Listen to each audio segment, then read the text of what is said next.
Yo mga ka-East Sidekicks, nandito na naman tayo. Papakita natin comparison ng H12 and S2 kasi marami nagtatanong sa atin kung ano ba ang difference ng H12 and S2. So ito, papakita ko sa inyo isa-isa. Ang hawak ko sa kaliwa is H12. Yang may bling-bling na yan, that's H12. So pinapakita ko dyan na yung itsura niya on top and on the side. And of course, papakita din natin dito yung side ng S2. Yan. So makita, big difference with the swoosh. So mas matulis yung swoosh ng S2, which is this one. Yan. And sa shape naman, for me, H12 good for me. Yan. Compare with the S2. Pero of course, pareho lang yan. Yan. Pareho pa rin yan. Parehong solid yan, dalawang yan. For me lang, H12 wins this one, right? Rock and roll, yan. So, well, kung makikita nyo talaga, or kung mahahawakan nyo, makita nyo yung big difference ng dalawa. So, sa inner part, papakita natin yun mamaya. Ito muna tayo, the H12. So, i-walk around muna natin yan. And then the S2, right? Yan. Okay, so pakita naman natin yung back part. Yan.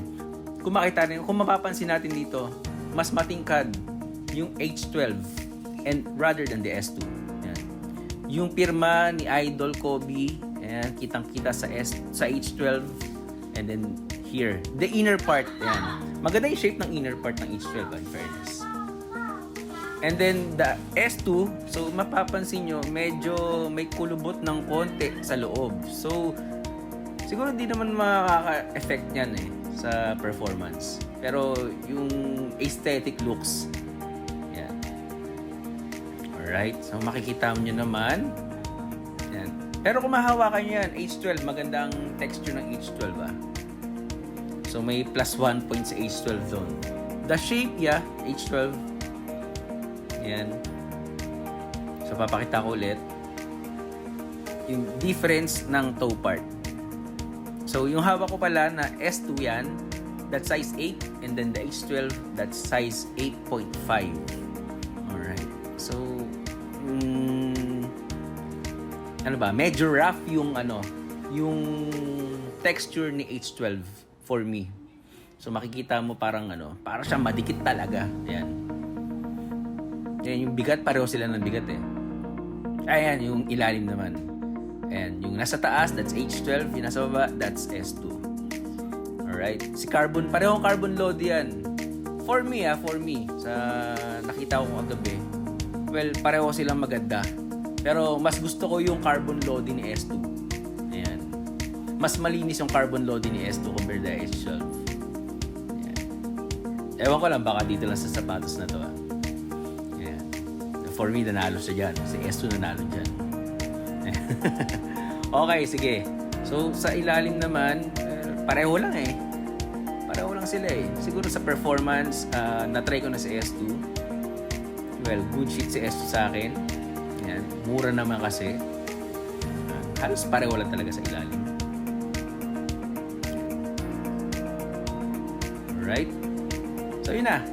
So, makita yung H12 and S2. For me, kung may budget ako, I'll go for the H12. Pero kung tight budget and saktong budget lang, pang laspagan, we'll go for the S2. Ayan. Yan, if may budget ka talaga. H12, wala akong masabi. Goods yung shape niya. Overall, good siya for me. Overall, H12 good for me. S2, so may konting may konting kailangan tawag dito, i-enhance.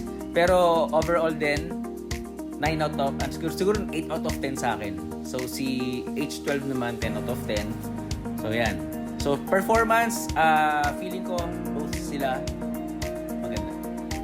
Alright. So yun lang mga brothers and sisters. So tingnan nyo lang to. Kung may kailangan kayo, PM lang kayo sa akin. And ayun na.